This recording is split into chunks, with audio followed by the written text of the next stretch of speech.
today. So please make sure number one, your chat settings are set to all panelists and attendees. As it is, if it is just set to all panelists, then only a few of us can see your responses. So I want to make sure that everyone can see everyone so that we can all work together on this. And the main reason for that is that we're looking at some of the pedagogy in our Cambridge education resources, and I'm a firm believer in modeling some of that. So as a consequence, I would like to start off by pointing out something that you are probably very aware of, and this is what we call RAG. So it's an assessment for learning, and it's RAG. RAG is red, amber, green, and it looks like a traffic light. Now, all of us, doesn't matter where we are familiar with traffic lights. And very traditionally, if you are in a school, in a classroom, you will give children red, amber, green, either cards like these. I've made little cards, okay, and they all have a red, amber, or green color. And when the children are working in class, as they're doing it, they can indicate their progress by showing an appropriate card. And usually red means, oh, I can't do it. Amber usually means I can do something. And green usually means I can do it. So sort of leave me alone, let me get on with it. But I want you to change your thinking, and I want it to become slightly more learner-centered, a bit more focused on responsible move towards the learners becoming their own people. In other words, they take more responsibility for their own learning.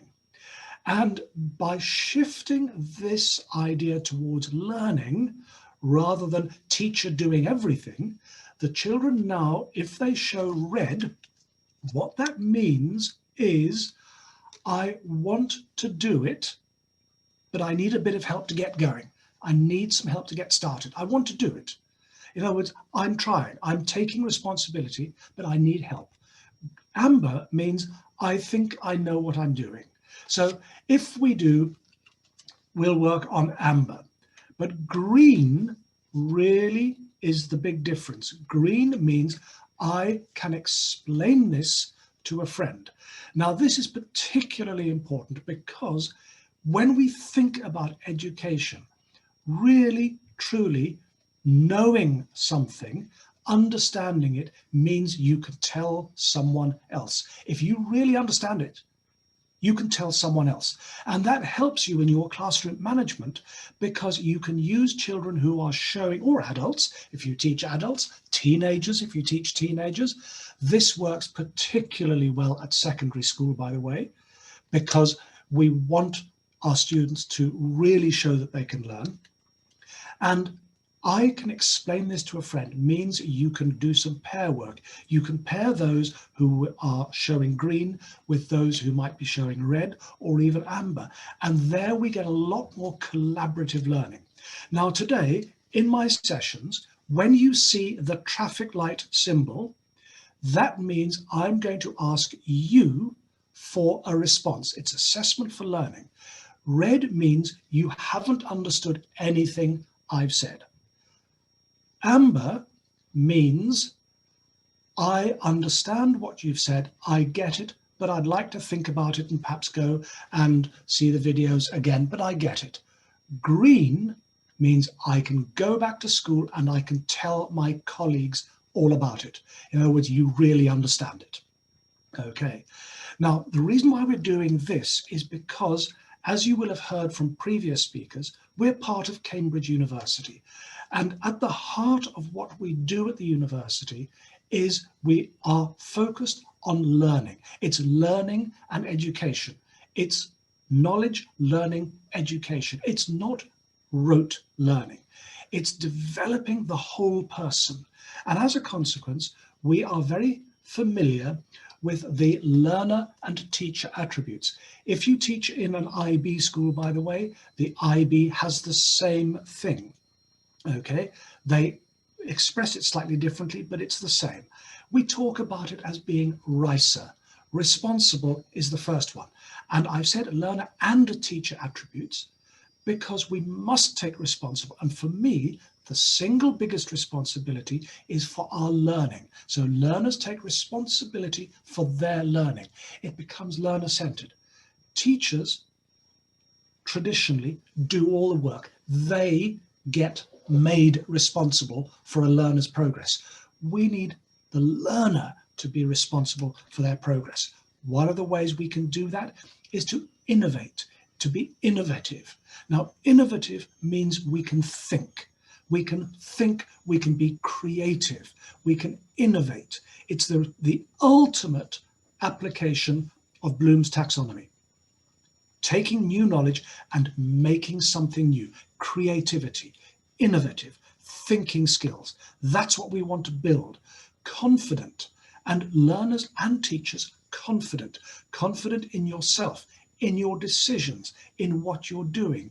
Confident in your knowledge, confident in your learning. This is a really important one. Now, if we don't give our students responsibility, how can they develop confidence? So they're linked, engaged.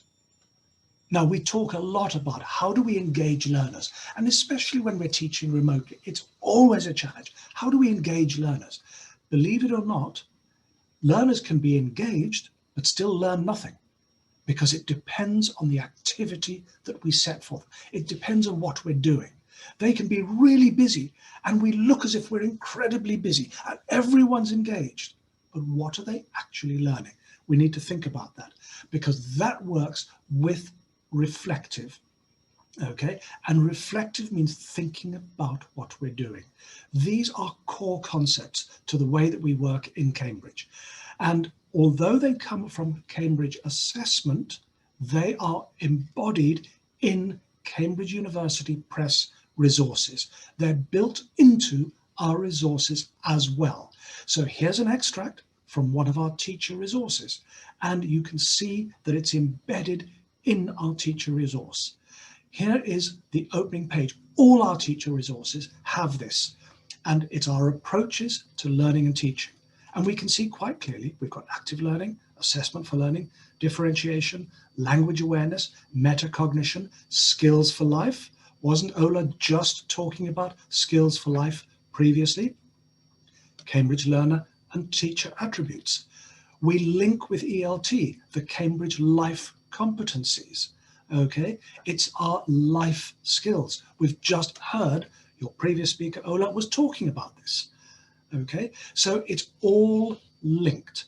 So thinking about what we do, our approach to education, can I just ask now, very quickly, that little start about the confidence there. Can I please ask you to indicate in the chat red, amber, or green? Just write RAG and make sure your settings are to all panelists and attendees. Thank you.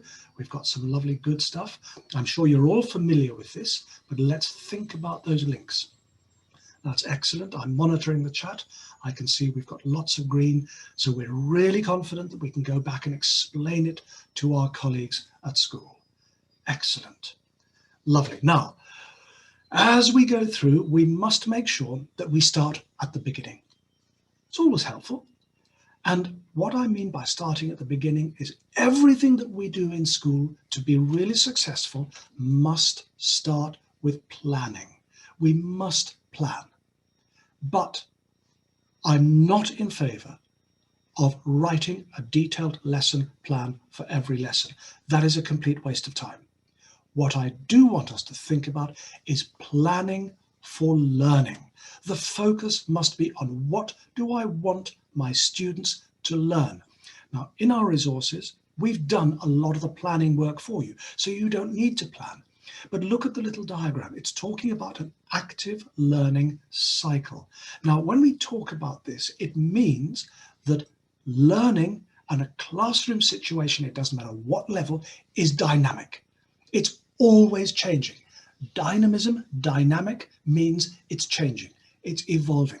It responds immediately to different inputs, different things. If you have a fixed lesson plan, you can't have a dynamic lesson because it follows your plan irrespective of what's actually happening in the classroom. And that means often with a fixed lesson plan, learning comes second. So we need to focus on learning. And to do that, we need to think, what do I want my students to learn? Not what are we going to do? What do I want them to learn? Okay. If we're thinking about maths, science, or English, what do I want them to learn? And for example, you might want them to learn confidence of expression, how to speak confidently. But you can do that by giving them different activities to do. So your activity might be to prepare a speech, talk to a partner, share or give a presentation. But what you're actually wanting them to learn is to speak with confidence. There are steps to speak with confidence. You might want them to prepare what they're going to say. So learning and getting the correct grammar and the correct structure is part of that. But I want them to speak with confidence. So therefore, let's put that into practice. Some students really struggle speaking in front of the class, but you want to develop that. So get them working in pairs, get them to talk to each other. How do I know they're learning? That is where assessment for learning and everything else comes into practice. So active learning is to put the student and the learning at the center of your planning. Active learning, now this is one of my favorite quotes. Okay, John Holt was an American educationist. He worked in the 1960s and he got chucked out of various schools. They asked him to leave because they didn't like his teaching methods, because he was unconventional. He didn't sit them in neat rows. He got the students talking to each other. And he came up with this magnificent quote: learning is not the product of teaching. Learning is the product of the activity of learners. Do you see how it's shifting to the learners? I've gone into many, many classrooms and I see teachers working really hard. They are really putting an effort into it. And the learners are just sitting back and they're some of them are yawning. And even online, you watch them online, you go in there and they're fidgeting and their hands are all over the place and they switch their cameras off. And the teacher is really working so hard. And I always say, who is doing the work? So if you, as a teacher, are doing all the work, you're doing the learning, you're doing the hard work. If you tell your students what to think, if you tell them the answer to everything, you're not encouraging them to think. You're not encouraging them to learn. You are doing the work. So we need to think about what we do. And one of the ways that we do it is we do assessment for learning. It's sometimes called formative assessment. But, and this is where I talk about a dynamic classroom, unless the result of the assessment changes something in the teaching or learning, nothing formative is taking place. Now that comes that's a quote from Dylan Wiliam, who is the main thinker. He's a professor of education at London. I'm sure you've all heard of him. But unless it happens, so if I do this, for example, and I ask you to share red, yellow, or green, red, amber, green, and I get lots of reds, I know I need to change something. But if I've got a fixed lesson plan, I can't change it. So we need to think about how we plan for learning. Okay. We at Cambridge have given you lots of help. So here's an example in the learner's book. This is from an English book. And it says there's an opportunity, peer assessment. You can see it circled at the bottom there. But if you look at the way that it happens, share your finished account with another student, discuss the following questions. Which bits of your writing do you think are the most effective and why? We're looking at how we learnt. Why is it effective? That's your learning. There's a summary checklist. I can use language. It's shifting the responsibility from the teacher to the learner for learning. But every chapter starts with a getting started. Now, this is real assessment for learning, because what this is this is an opportunity to assess their learning before you start the lessons or the series of lessons. So don't teach something if they know it already. If there are gaps in their learning, plug the gaps. This is the way that you manage learning. It's not just a series of activities. What are we learning? Okay. And in the teacher resource, we give lots of help. So there's a teaching skills focus, graphic organizers, KWL charts, Venn diagrams, lots of suggestions for you how you manage learning and how you assess their learning during the lesson. I didn't mention, but we're all very familiar with assessment for learning, and there is, of course, assessment of learning. Now, this is key for the next section, because assessment of learning, often used as summative assessment, means it's the end of, it's the exam. So we do an English qualification, we get an IGCSE, we get an A-level, we get an English advanced, okay? And when we do that, that's an end of. By the time we've got to that point, the test either does well or it doesn't. It's too late to make any changes. So we need to do it in the way that we go. So one of the ways of doing it is to think about differentiation. Now, when we talk about differentiation, it's building up to the fact that differentiation means meeting the needs of all of your learners, or trying to meet the needs of all of your learners. Okay, it helps learners learn at a level and in a way that best meets their needs. But remember something, for almost all of what we do, they all have to take the same test, the same exam. So their summative learning is the same. So you have to be very careful about the way that you manage differentiation. We often talk about differentiating by content, by task, and by outcome. Outcome means they have to do different things. Fair enough. But remember, they've all got to pass the same exam. So we need to think about how we manage that. And the key to this is recognizing that you may not meet the needs of every learner in every lesson. What you need to think about is meeting the needs of all of your learners over a series of lessons. And this goes back to our planning. Remember, I said right at the beginning, we start with planning.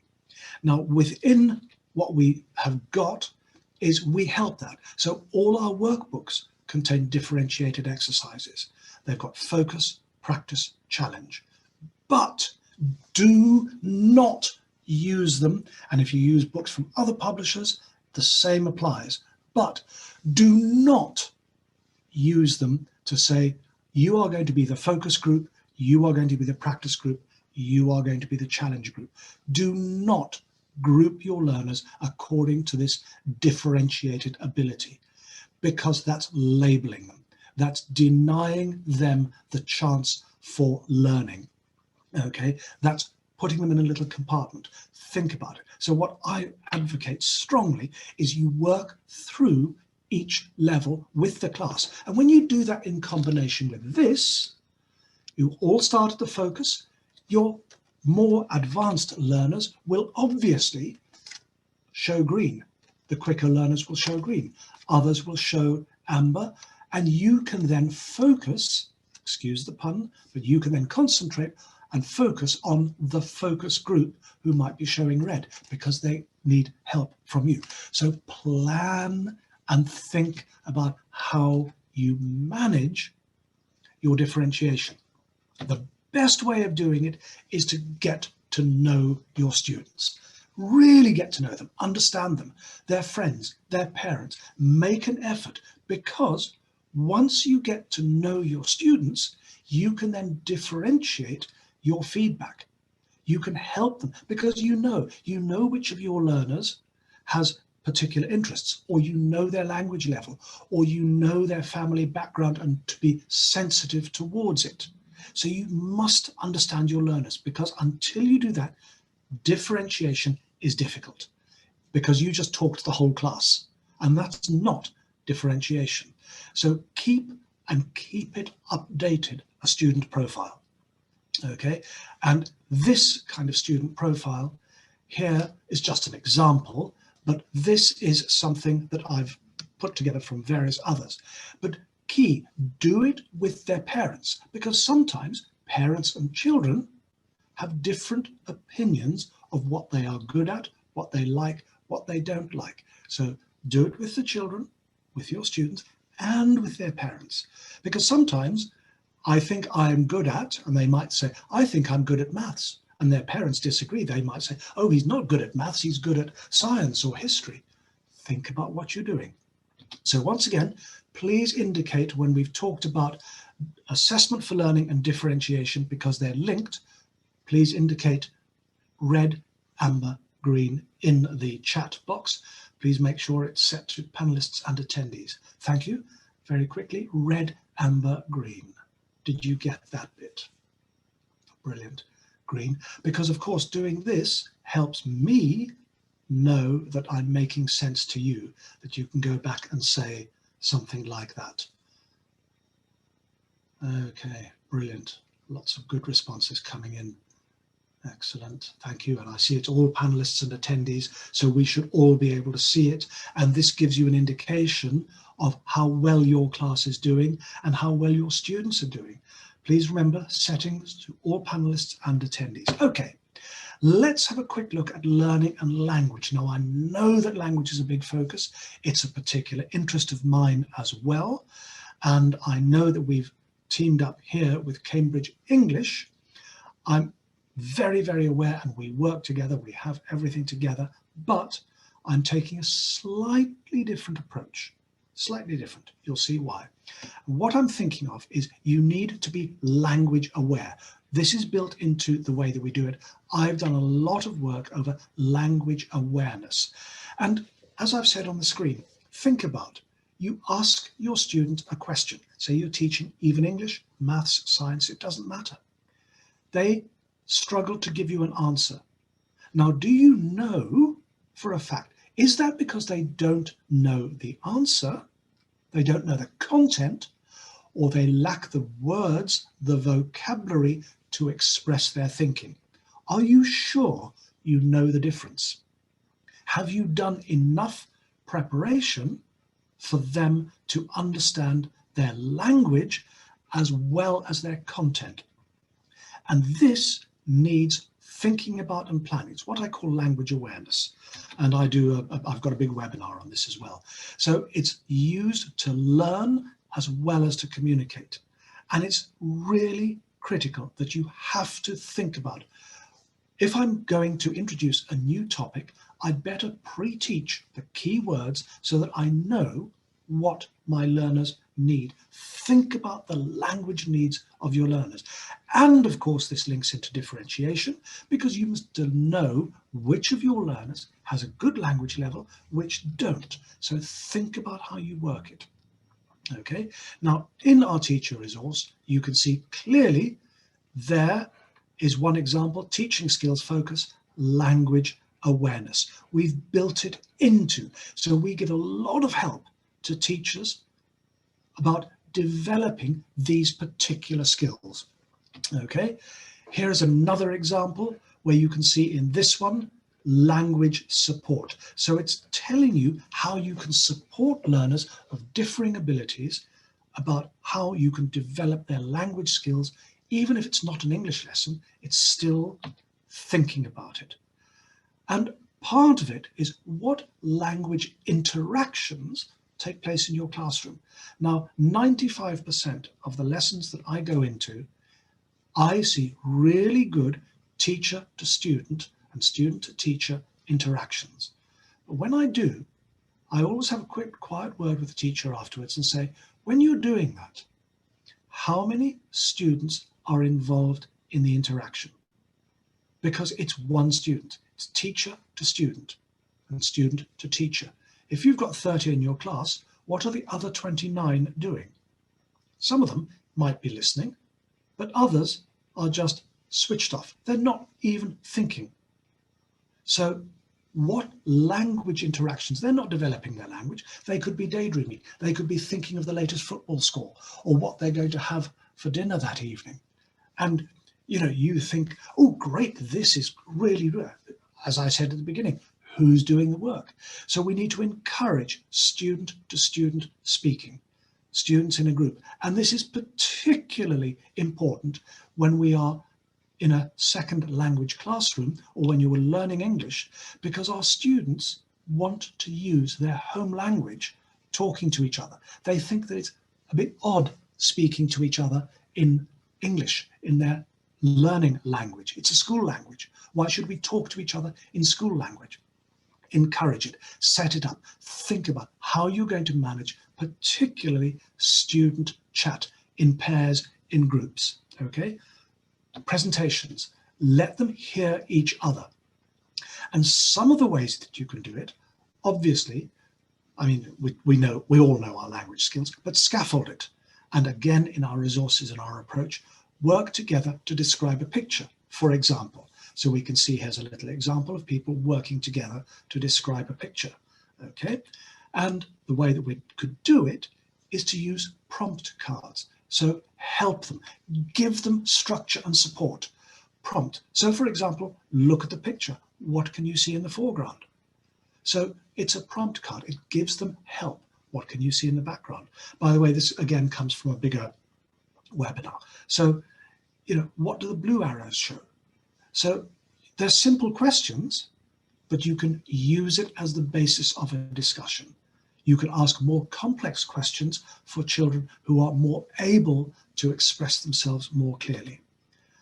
Now, when we talk about this, language is an element, but here this comes from our Global English. This is our English as a second language teacher resource.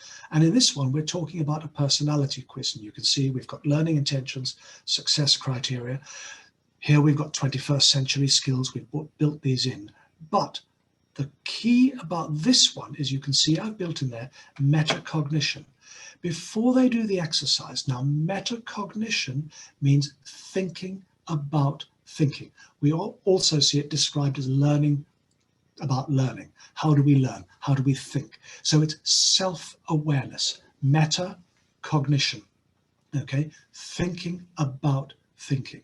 And here is an example from one of our books. This happens to be a language book. But before they do the exercise, ask our learners to think about what problems they might have doing the exercise. For example, difficulty understanding because of the accent or the speed of the conversation. How can they overcome them? Discuss the strategies they will use to overcome it. Don't do the work for them. Don't tell them what they need to think, what they should do. Teach them the strategies so that they can do it. That's what metacognition is. You can see all through, this is all linked, okay? The simplest way to do it is to teach them strategies, okay? Metacognitive, before, during, and after. We love these. I love threes, before, during, after. We always talk about triples in English language as well. And metacognitive, before we start an activity, before we start a reading, before we start some learning. Have I done something like this before? What am I going to do? During it, what strategies do I need? If I'm reading a piece of science, history, geography, English, and I come across a word, what do I do? Do I just stick my hand up and ask teacher? That's the usual response. Teacher's doing the work. Teacher tells them what the word is. Who's doing the learning? Who's doing the work? The teacher. Teach them how to work this out for themselves. Teach them the strategies. And after, get them to reflect. What worked well? Did I do this well? Could I have done better? Okay. Another way of thinking about it. For every piece of work, what do we want? Can I make it better?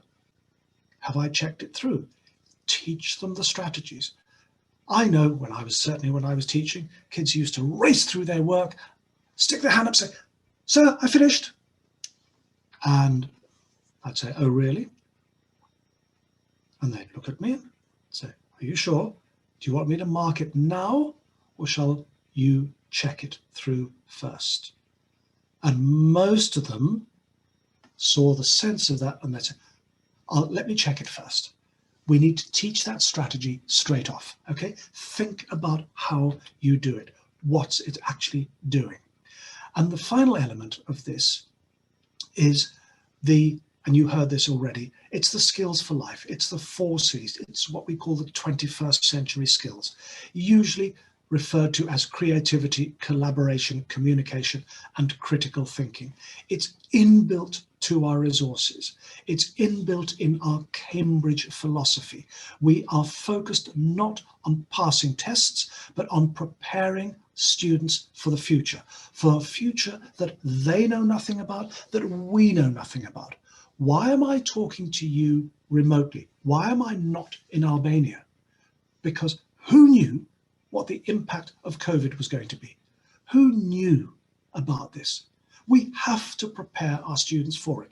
And around the world, countries have adapted well or not adapted. Schools have adapted well or not adapted well, depending on how well they were prepared. We need to use this element, this COVID stuff, to think, how are we preparing our students for the future?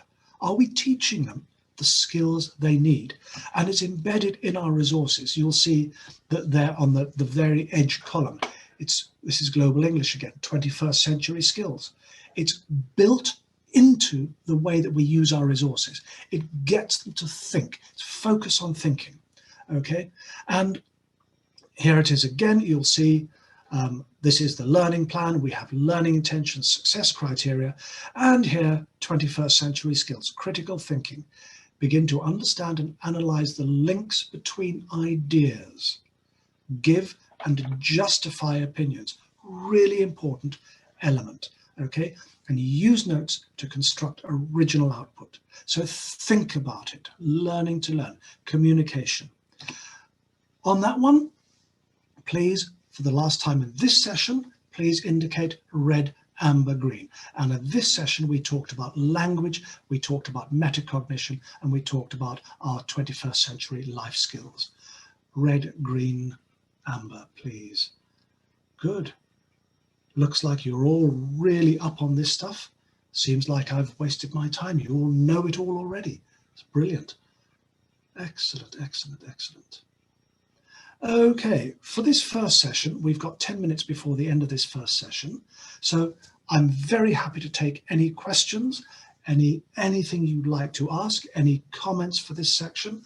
I have got another session coming up where I look at this in more detail in the actual resources.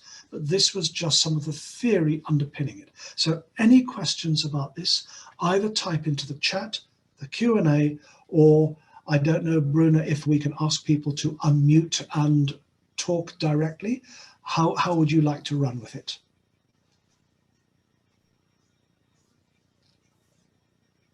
I am afraid we cannot, they can write questions in the question and answer section. That's fine. Not unmute them either in the chat box or in the question and answer would be great, just in order to get the feedback from them. That's perfect for me. So any questions, please, Q&A box in the chat, anything about that, any questions on what we've just discussed.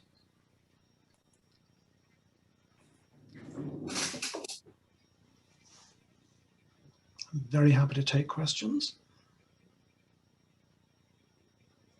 A big question from me to everyone is, did you understand me? Was I clear? Was I talking too quickly? Did I go through it too fast?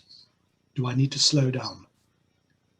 It was perfect, Simon, for us because we were attending here as all our participants. It was great, and I think that it was what we really needed because a lot of great feedback was given to us in our chat, but not only, from our customers as well, and from the teachers that are already working with Cambridge resources. They found themselves really included in your presentation because they understood deeply what was, the essence of those the slides that and those tips that you shared with us.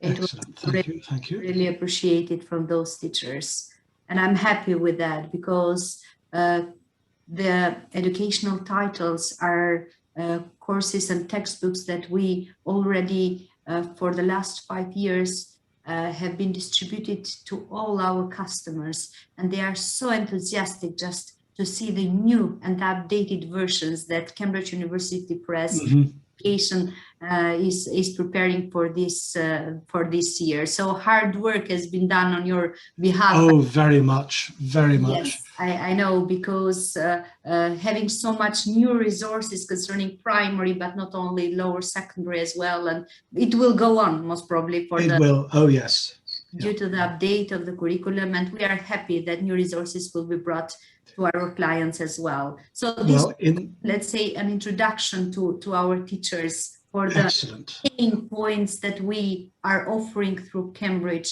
in different educational institutions. But so it will be followed up by the new resources that Cambridge is launching this year. Well, then shall I go straight on to my next presentation, which is a closer look at some of the new resources? Yes, please. Thank you. Shall we do that? Right. I think we are not having at the moment the questions, but a lot of thanks, a lot of appreciation. A lot of thanks and appreciation. Yes. So and new resources are so useful. They are writing. So they are all eyes and ears just to hear about the new resources. And excellent. Well, we'll do that, and we'll look at the new resources. We need to make sure that our chat is set, because we've got some challenges, some games to play, some things to do in the resources. So I'm just going to bring up my second set of slides. So I'm just for the moment going to end the slideshow and stop the share and bring up the next set of resources. Great. So let's come down out of that. And right, let's make sure that all fits.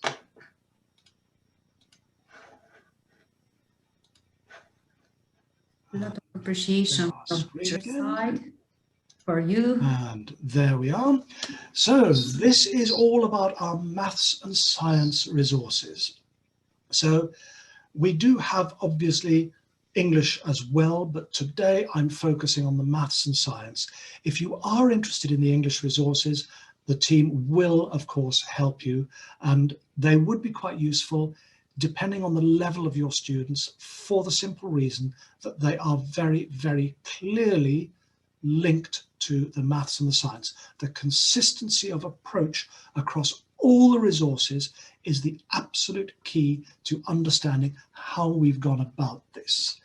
So let's start off with a little quiz. Now, what we're going to do is I'm going to show you a little challenge, okay? And here is our little challenge. And I want you to tell me, mathematicians, what is special or unique about this number? Have a look at it. Don't type anything into the chat box yet. Don't type anything. Have a look, have a think.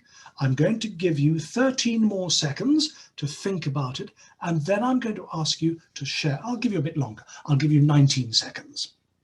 Okay, I'm going to give you 19 seconds to think about it, and then when I say submit, you show your answers in the chat. Okay, and it's really important to do it this way, because I don't want anyone to cheat by looking at somebody else's answer and then giving the answer as well. So we've got about another few seconds. Think about that number. What is special about it? Then, are we ready? Okay, submit. So type it in and send. So look at the answers as they're coming in. And Yolanda was the first in. It's got all of them. It's not an EBITDA. It's not. It is 9, 0 to 9. But what's special about it? It's not an ID. No, it has got all the numbers. Yes, but what's special about them? They are used just once. We need a bit more. We need a bit more. All the numbers are included. Yes, but what's particular about them? They are, but no one is quite getting there. Have another think about them. And this time, think English. Think language. Don't think in Albanian. Don't think in your home language. Thank you. Malvina has cracked it. Malvina has cracked it. Think about it in English, not in your home language. English. English. And, okay, we're nearly there. We're nearly there. Okay, they are. It's there. Nope. Okay, I'm going to do something that I really shouldn't do because I don't believe in it. I'm going to tell you the answer because I've got lots of work to cover, but I'm never in favor of telling an answer. What I really want is for people to work. I'll give you another chance. Have a look and think in English. And if I go to the last digit, that is called 0. What does the word in English 0, what letter does it start with? What letter does 0 start with? Now think about the other numbers. What letter does 0 start with? So Elio's got it, yes. And Ravina has cracked it, I think. But Elio and Ravina, your chat settings are to all panelists. That means no one else can see it. Okay, please change your chat settings to all panelists and attendees. So it all begins. Kosovari has got it, yes, but again, no one else, Kosovari, can see your answer because your chat is set to all panelists only. Must be set. Malvina, absolutely, it's alphabetical order. It's according to the English alphabet. It's according to the English alphabet. So this is a language element of maths. We need to think about how we present. Remember previous presentation, okay? So Nella, that's it. It's the letters of the alphabet. So 8 starts with E. Although it sounds like 8, in English it starts with E. 5 starts with F. So does 4. So you go to the next letter. So we're doing, the number is actually the digits 0 to 9 in alphabetical order, but it's in English alphabetical order. Okay, so this is an opportunity to use and think about different languages that we use. Okay, this is what is really key about maths. So what you could do in a bilingual classroom, and I'm all for bilingual education, is what order would the numbers be from 0 to 9 if you did them in Albanian? What order would they be? Would anyone like to do it? Put it in the chat. What order would they be in Albanian? And is it the same as English? I bet you it's not. What order would the letters be in Albanian? Okay. Or, dare I say it, if those of you who do know it, Russian, would they be in a different order in Russian? Would they be a different order if you might be Italian? What order would they be in different languages? So this is what I want us to think about. Okay. So what's happening? What's all this about? So we know we've got new curricula and we've got new resources to support those curricula. So Cambridge International Assessment, and they are doing something here. We've got Sarah with us as well, so we know about this. It's new primary and lower secondary curriculum frameworks, and they're called the Curriculum Framework 2020. So for any details, you can see there's a whole lot there. But basically, what Cambridge Assessment have done in these is they've looked at the entire primary, lower secondary area. And previously, the curriculum were for English, maths and science. They just did English, they just did maths, they just did science. Now they're much more closely aligned. There's an integrated approach. There's an integrated feel about the curriculum frameworks. And very importantly, there's an integrated approach within the Cambridge University Press resources. So when you use a Cambridge University Press book from grade 1 to grade 9, in any subject, they look and feel the same. They are integrated. They are consistent. Now, for me as an educationalist, this consistency is really important, because we know, and I've talked about first in the first session about learning, okay? And we know that children and adults learn better when they are comfortable, safe, secure, and they know what is around them. That you talk about this, if any of you have ever heard of it, you might want to Google Maslow. So there's a little saying amongst some educationists: you have to Maslow before you can bloom. It's referring to two leading thinkers in education. You might want to just look that up. Okay, so there we are. Alphabetical. Malvina has put the alphabetical order Albanian, and it's very different from English. The only common one that I can see is the 0 at the end. Okay, it's very different, because 2 would be right at the end. So it's quite interesting on that. So very consistently applied.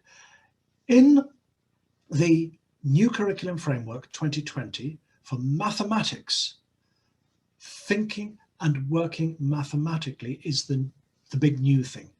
But for maths teachers, don't start panicking. Oh, this is completely new. We've got something else we've got to learn, and we've got to get on top of it. It's not. What we've done at Cambridge is, this is, again, it's what we call a revolution. It's rather an evolution rather than a revolution. In other words, it's not a dramatic change. It's evolved. It's gradually changed. Now, for many years, I've done maths workshops where I've focused a lot on what we used to call problem solving. We still talk a lot about problem solving, and it's an approach within maths where we think about how do we solve problems. Okay, thinking and working mathematically, particularly at the star that we've got, is an evolution. Look at that middle one where we talk about critiquing and improving. Well, in the old days, we used to spend a lot of time talking about problem solving, where we would do what we called trial and error, or trial and improvement, where we'd try something. If it didn't work, we'd improve it. We'd take the best, or we'd try again. Critiquing and improving is that kind of approach. We have a little problem that we've got to solve, so we critique it. We look at what's going on. Critiquing is just another word for criticizing. Okay, we look at it, we evaluate it, and then we say, what worked well, what didn't work well, let's improve it. So it's a way of working, and it's a way of thinking. It's a systematic approach. Okay, specializing and generalizing, again, conjecturing and convincing, characterizing and classifying. We did all of that in problem solving. What we've done in the thinking and working mathematically is we've made it clearer. We've given clearer strategies to, and I love that word strategy, we're teaching them, okay? We're teaching them how to do things. We're not doing it for them. We're teaching the students how to do it, okay? That's what the key is. New strands and substrands, we've reorganized it. So the maths curriculum has had 30% fewer learning objectives. We've basically, I won't say simplified, we have rationalized it. And the reason for that rationalization is that we needed to make it, we need to close the gaps, because we've often been told that the gap between primary and lower secondary, and especially the gap between lower secondary and IG and towards A level, is big. So we've focused on closing the gaps, on making it a much smoother progression. And we do that by introducing, right from the beginning, a new strand called statistics and probability. And at lower secondary, we also have another new strand. Well, it's not, it's there, it's lower secondary, okay? It's always been there, but it tends to come as a bit of a shock when they get up to the top, okay? And we get thinking and working mathematically underpins everything, all right? All of it is linked to how do we do it? What do we think about, okay?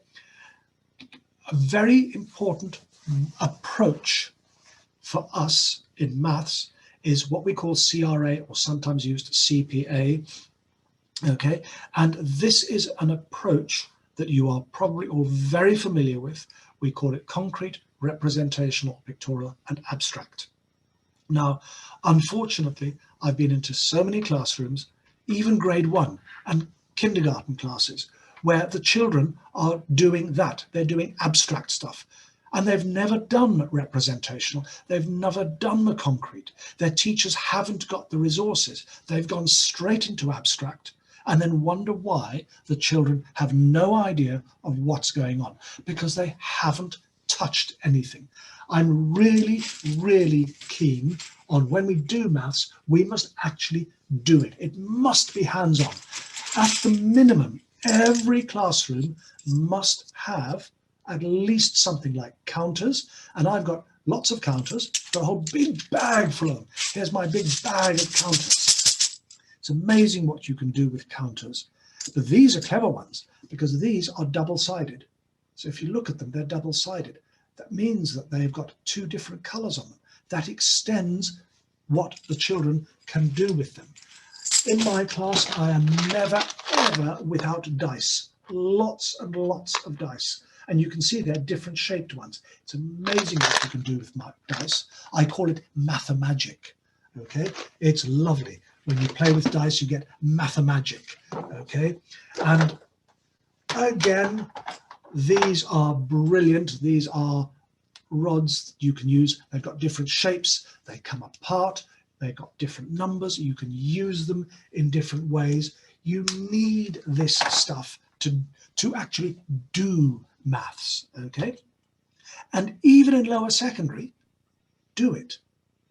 We've got a lovely, if you want to look it up, wonderful organization called STEM Learning. It's run out of the University of London, and it's all resources linked around science, technology, education, and medicine. And it's all about using and bringing it to life in the classroom. So lots and lots of ideas. You can see there's STEM.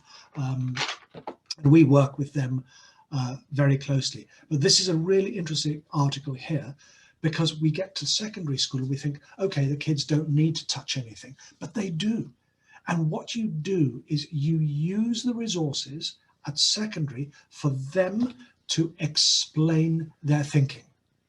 So they might be able to tell you, but if they can show you as well, remember what I said about green means if you can explain it to a friend. Well, if you can show me, that's even more powerful. So look at something like this. Here is a series of numbers, 1, 3, and then we look at those blocks. What's special about them? What can we see in there? What's special about them? Well, it's not until you start rearranging them that you can get an idea of what's actually on the go. So what I would like you now just to do, once again, you're very familiar with this now, please indicate your understanding when we talk about the approach, the curriculum framework 2020 changes. That's what I've just been talking about. Okay, so please let me know if you are confident that you understand the curriculum framework changes. So red, amber, green again, please. Or any questions or anything else that you might want to say, any comments. Okay, yeah, that's great. Okay, fantastic. Let's have a quick look at how this all looks in our books. And here we have a quick look at the primary and lower secondary mathematics resources. Now, the key thing here is that if you are familiar with our previous maths resources and have used them, you will note that at primary level, our resources are more conventional, if you like. They've been brought into line. They've focused on what the rest of them do. So in maths, along with science, along with English, there is a consistency of approach. And the key thing to understand here is the way that we've presented them. The teacher's resource in all subjects, the teacher's resource is written for the teachers. The learner's books are written for the learners. Now, there's a big difference there because the learner's book uses child-friendly language. It doesn't have everything in it. It has enough for the learners, okay? But it's written in learner speak, in learner language. So the young age, it's very simple, very introductory. All our resources are aimed at second language learners, not mother tongue or home language English speakers, second language learning. So when we talk about this, the learner's book, our authors were told, when you write these books, think of someone whose English is not great. And that's what you're writing for. The teacher's resource is written for the teachers. We've also know that the majority of our teachers are second language learners too. So we've written the teacher resource in proper adult friendly words. But as you know from Cambridge, and as you will have heard, we have access to the Cambridge corpus. It's the largest bank of words and phrases in the world, okay? It's how they are used, and we can appropriately use them for the learner's book. And then, in other words, it's gone into maths, English and science. Usually we say, oh, it just goes into ELT books, language learning books. No, it doesn't. It goes across all our resources. They have been really thought about. Teacher's resource written for the teachers, learner's book for the learners, and the workbook is for the learners, but I'm almost tempted to say the workbook is for the parents.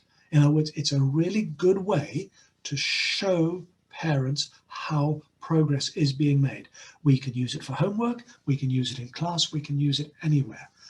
So during the teaching of English, there's Emilia, should we use cards or something? Yes, absolutely. The more things you can use, the more hands-on stuff in English as well, especially English, the more they can do it. Because, for example, let's just take something very simple. Here's a pen, okay? So I'm talking about, this could be English and maths, but we could say, can you show me the tip of the pen, the point of the pen? Now, oh, yes, there it is. We can show it. So it's the same for all subjects. Really, really key. The more you can, especially for younger learners, but even up, the more you can actually get the kids hands-on stuff, doing things. And if you're teaching remotely, okay, ask them to bring things and show them to the camera, okay? So that, for example, I've got my glasses case. So we could look at that and we could say, okay, what object is that? What shape is that? So is it rectangular? No, it's not quite rectangular. Can you show me where it's not rectangular? Yes, I can. There, that's not. Can you show me a straight edge? Yes, I can show you a straight edge. Okay, so we think about it. The more we can touch and use, the better. All right, so let's have a quick look again at the primary maths. And here you will see an introduction to thinking and working mathematically.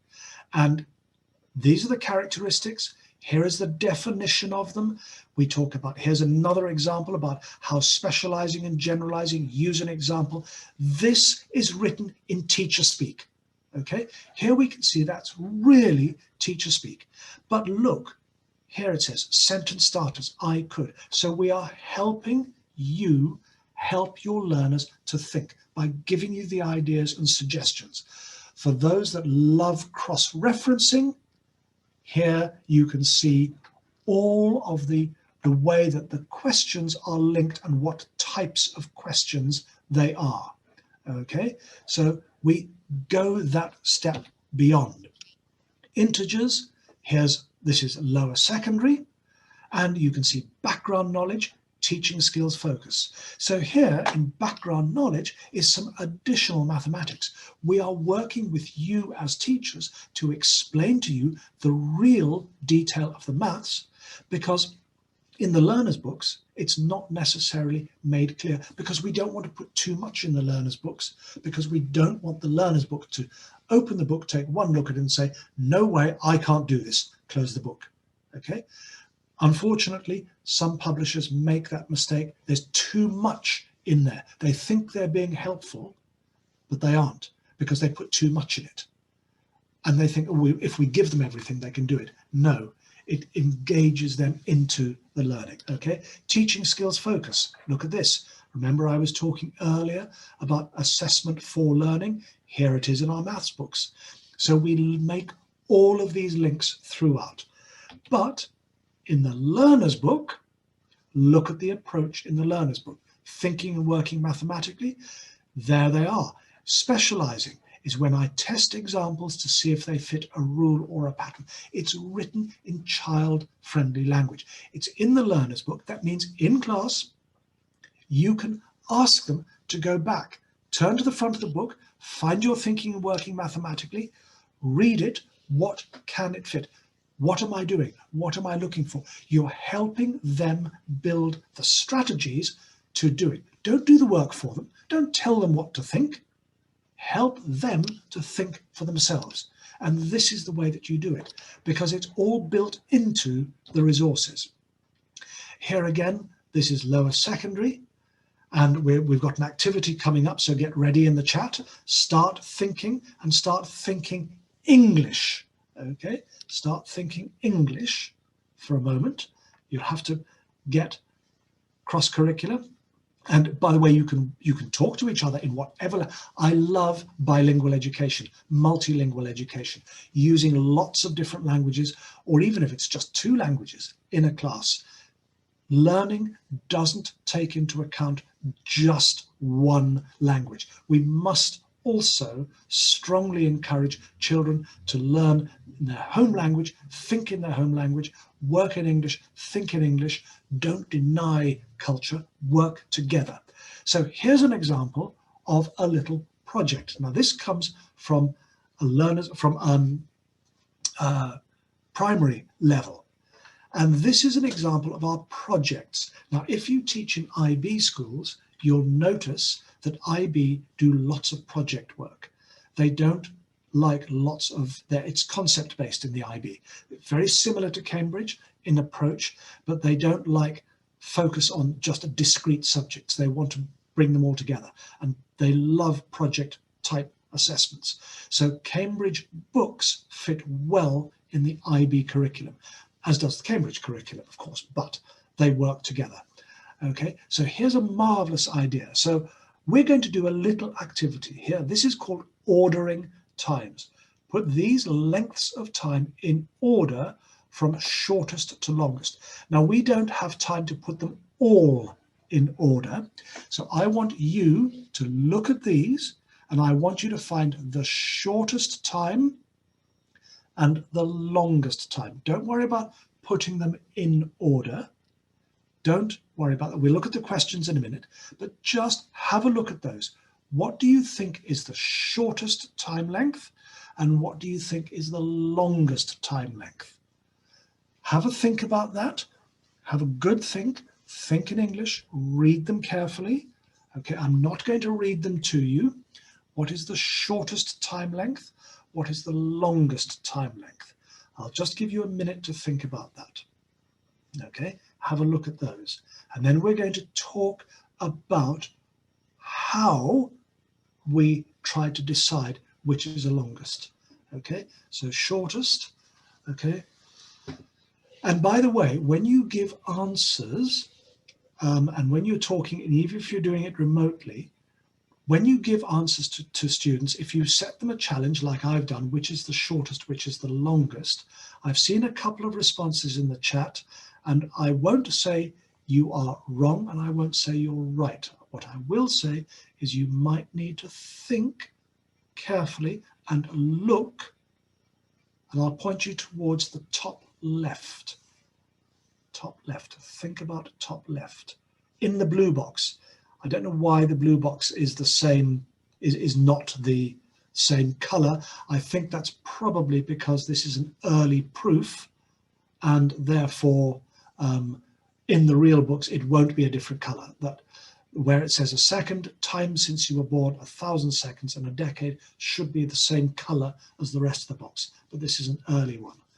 So it looks like we're getting some people who've got the shortest. We're thinking about it. Okay, a second in the blue color, yes. So make sure it's in the blue color, it's still there. So have a look and have a think. Okay, So we've got some good answers coming in. It seems like we've found it. So most of us have grabbed onto the fact that in the blue boxes, we've found the top left. That's probably the shortest, probably. Okay. What about the longest? What's the longest time in there? Have a look and have a think. What's the longest time in there?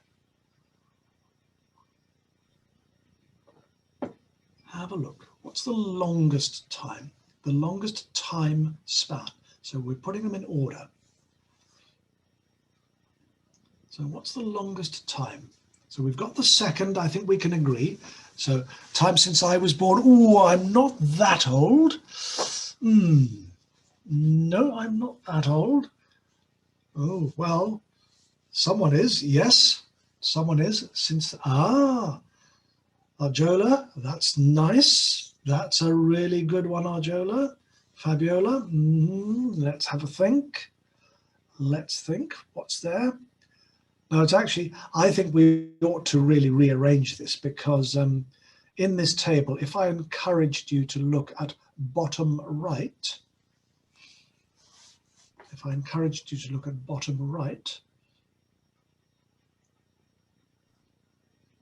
we could take a century.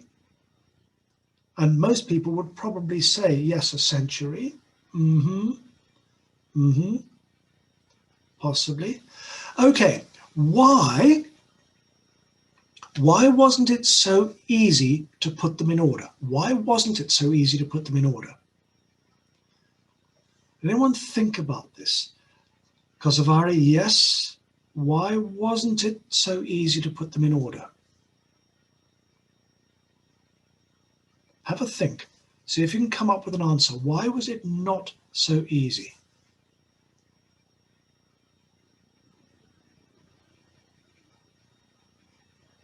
All right, because they're in different units. Okay, they are in different units, yes. But there's one more that we need to go beyond the different units. There's something else about what we need to understand about this before units. Yes, we can discuss units, because they don't have the same equivalence. Now, what do you mean by equivalence? And also, I want you to think about the way that I'm responding to these. So we need more time to calculate. Why do you need more time to calculate? Okay, why? Listen to my responses as well. Because you didn't write them down, yes.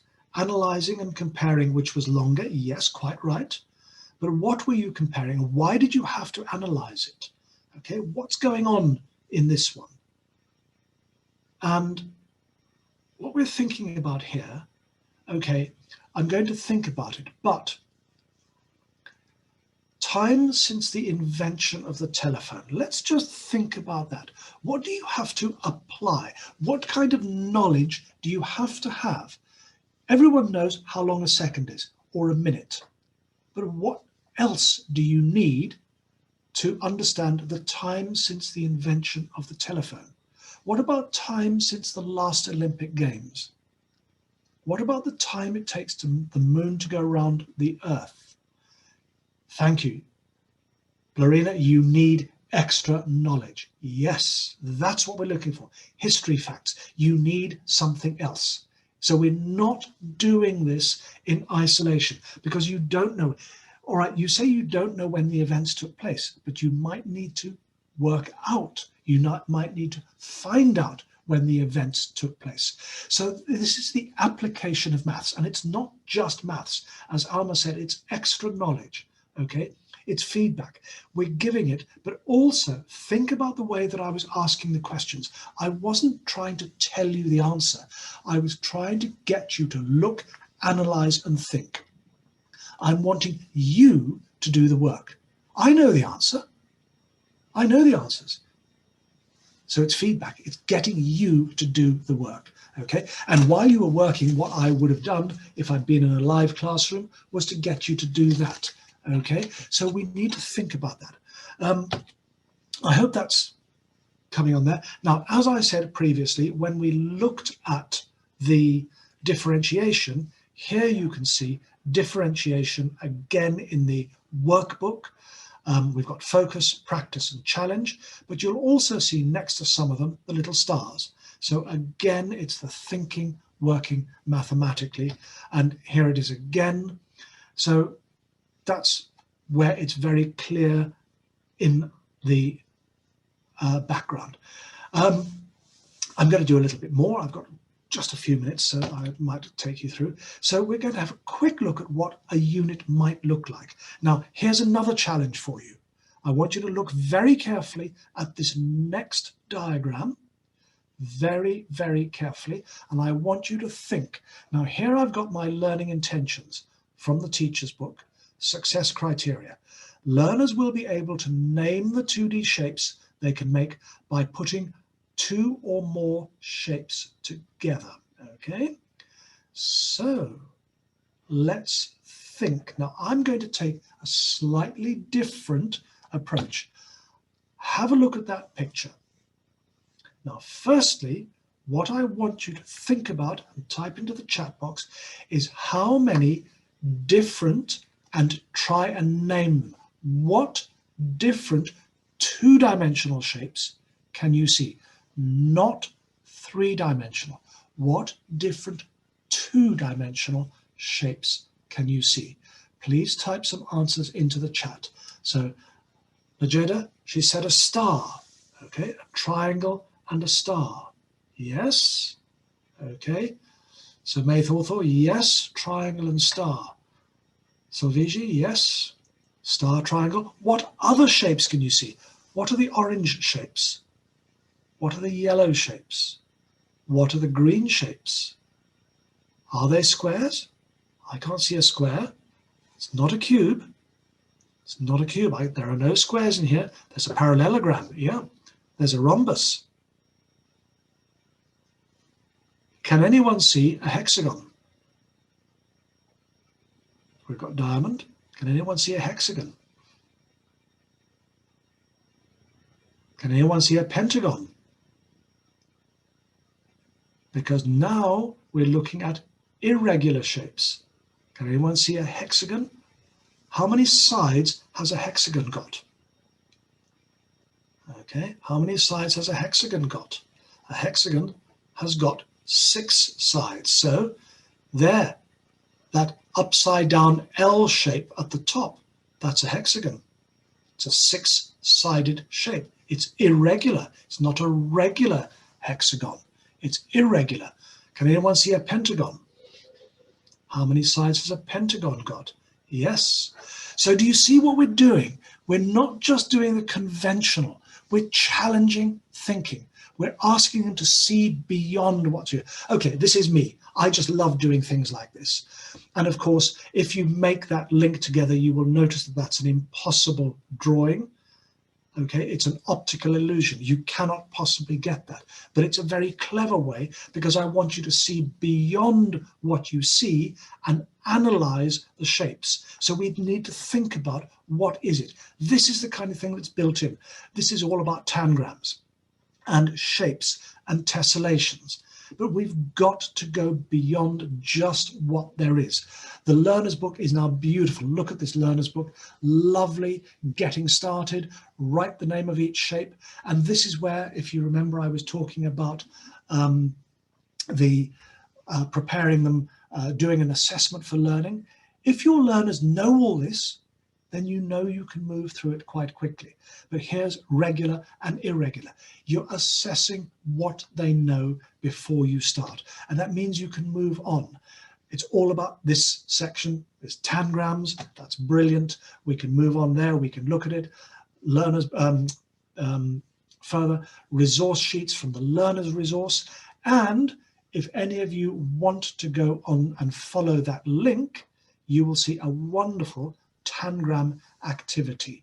So if you want to follow that link, you'll see a brilliant tangram activity on Enrich. And Enrich for mathematicians is owned and run by Cambridge University, and it links in directly with everything that we're doing in maths at Cambridge. Homework ideas, plenary ideas, lots and lots and lots of stuff that comes through. I'm going to skip this bit because it's easy. You can do it. You can get an idea of what's in there. I just want you to look at this, think like a mathematician. and we could play some wonderful games here. Okay, and games in maths is so useful. Hands-on games, touching things. Okay, so look at the bottom one. Discuss in pairs or groups. How would you write an expression for each of these? I think of a number, I multiply the number by 6 and then add 1. How could you write that? Now, for some children, that actually might be quite difficult to work out. So if you want to, give them counters. Let them actually try it. Think of a number. So I think of a number 4. Right, I'm going to put 4 counters down. So there are my 4 counters. Let's make them all the same color. So I think of a number 4. Okay, I multiply that number by 6. All right, how many lots of 6 have I got to get? And then I'll put 1 more down. How can I write that? So I can try it, I can think it, I can write it. Okay, and you can then reinforce that for the technologically enthusiastic learners. Go to enrich, and if you want to try this, this is brilliant. We don't have the time to do it now, but it's really excellent to play that game. Okay, and plenary ideas. So what do you think of the maths resources? Did you get a good idea of how they are? So again, please indicate red, amber, green. And we've just got a few minutes left to show you the science resources, which will be very, very similar. So I won't need to spend a lot of time looking at the science resources because you'll be familiar with this, but there are a couple of little things that I'm going to do with you anyway. So if you've got the time. So, oh, that's lovely. Love. That's such a true one. There's one that Dasara has, she said to me, unfortunately the rest of you can't see it because she's just made it to all panelists, and she says, now I like maths, so thanks to you I like maths, says Dasara. And that's so true, because when I was at school I hated maths because I had a rubbish teacher. I wish that I'd had Cambridge maths when I was at school, because it's such fun if you do it properly. And now I love maths. I really enjoy going out and doing maths workshops with teachers, because there's so much that you can do. There's so much that you can build into it. You know, it's really, really fantastic. So is the science, by the way. So I'm going to have a quick flick through on the science because it's not that different. Now, again, the main thing is the curriculum frameworks have been updated.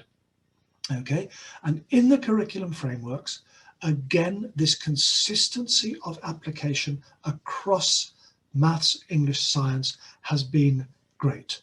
Okay, and you might notice a similarity with what we've just been doing, and that is the thinking and working scientifically. So now we have thinking and working mathematically, and we have thinking and working scientifically. So the links, so again, if you're teachers and you teach more than one subject, so at lower primary level, often you will have form teachers or class teachers who teach the core subjects. And this is where the consistency of approach comes in, is because you know that what you will see in science, you will also see in maths. It's this consistency of approach. You'll see it in English as well. And here we've got a new strand, Earth and space. Now, it's not completely new. As I said with the maths, it's not revolutionary. It's not a complete change. It's an evolution. It's taking what was originally in physics, chemistry, and biology and just making it discrete. But in our books, we keep those links, because you can't teach Earth and Earth science without physics, without chemistry. Because if you are studying rocks, which comes under Earth and space, rocks are made up of chemicals. Their chemical reactions can happen in rocks. If you pour acid onto marble or limestone, it will have a chemical reaction. You can't get away from it. You have to link. You have to make those links. And that's where the science in context comes in, because that's putting science in the real world. And we've built this up. This science in context now is encapsulated in our resources. And again, lower secondary, primary teacher resource, written for teachers. Learners' books written for learners, workbook obviously for workbooks, for learners, teachers, parents, whoever. As with the maths, so the teacher resource, lots and lots of help. Extra digital resources to download. Okay, so a whole list of stuff. Differentiated worksheets, language worksheets, resource sheets, end of unit tests, diagnostic checks, midpoint tests and answers, end of year tests and answers, answers to the learner's book, answers to the workbook. We've done so much work for you. But look at the lovely little learner's books. Again, like we did in the maths, at the front of the book is where they can find in child-friendly language all the understanding they need to work like a scientist. So thinking like a scientist, working like a scientist, thinking like a mathematician, working like a mathematician, all linked. So the components are closely integrated and the way they're approached. Same in the workbook. And having a quick look at this, Earth and its habitats, I'm going to give you a little quiz. I love quizzes. Okay. Here's a little quiz for you. Earth and its habitats. This is one of our new strands. Right. Type into the chat box, what is the tallest mountain on Earth? Mount Everest, Mauna Kea, Mount Chimborazo, or Mont Blanc, or or the White Mountain, if you want. Okay. So we've got most coming in. Everest, Everest, Everest. Maybe.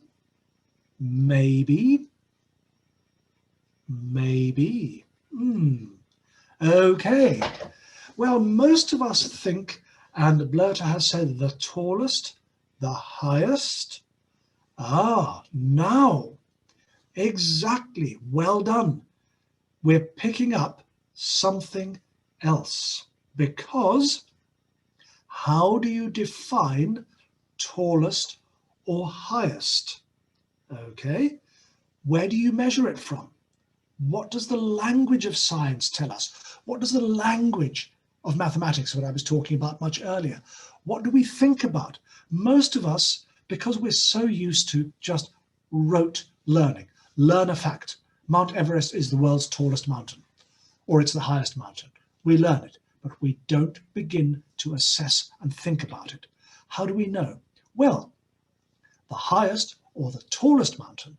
Now, generally speaking, we tend to say highest or tallest, we measure it from sea level. So if we measure it from sea level, then Mount Everest is the highest mountain or the tallest mountain.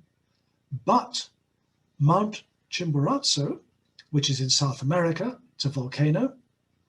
If we measure it from the center of the Earth, because the Earth is not a perfect sphere, and this is a wonderful opportunity to think about mathematics and science, because it's not a perfect sphere, if you measure it from the Earth is slightly bulged at the equators. It's slightly flatter at the poles because it spins on an axis.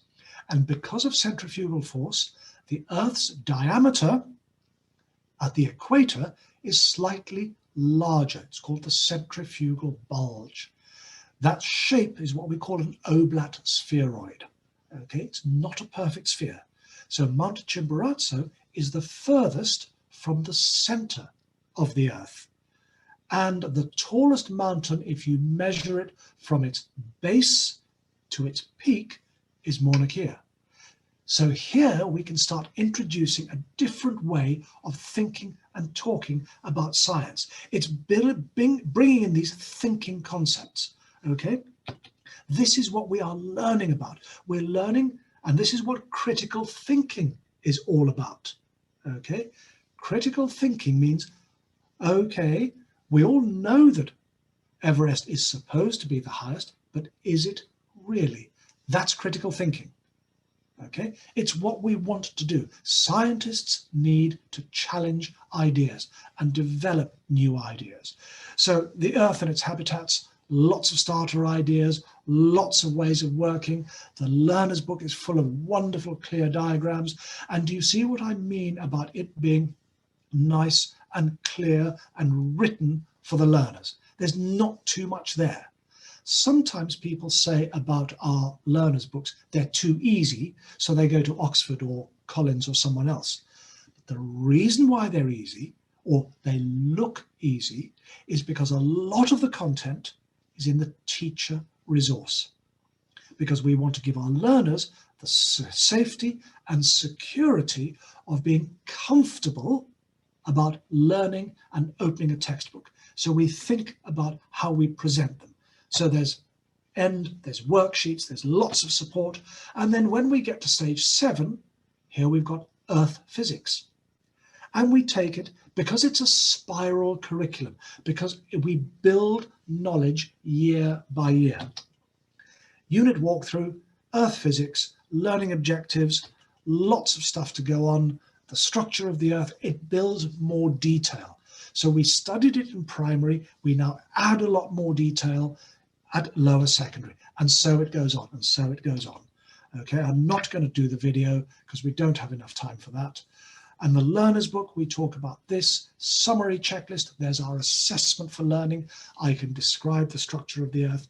I can state the evidence for continental drift. That is a key scientific terminology.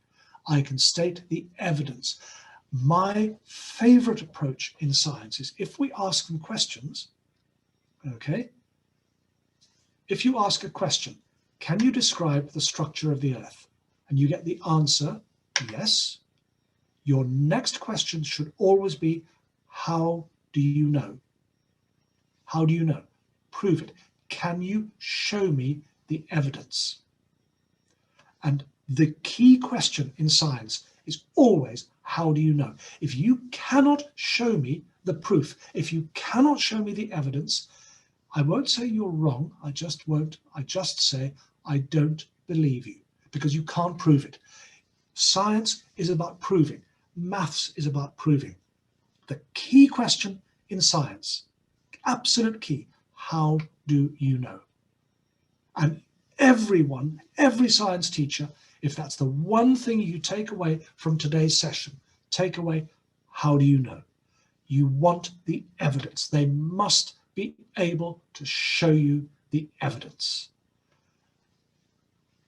And let's go straight to any questions, anything at all, anything you'd like to say. I'm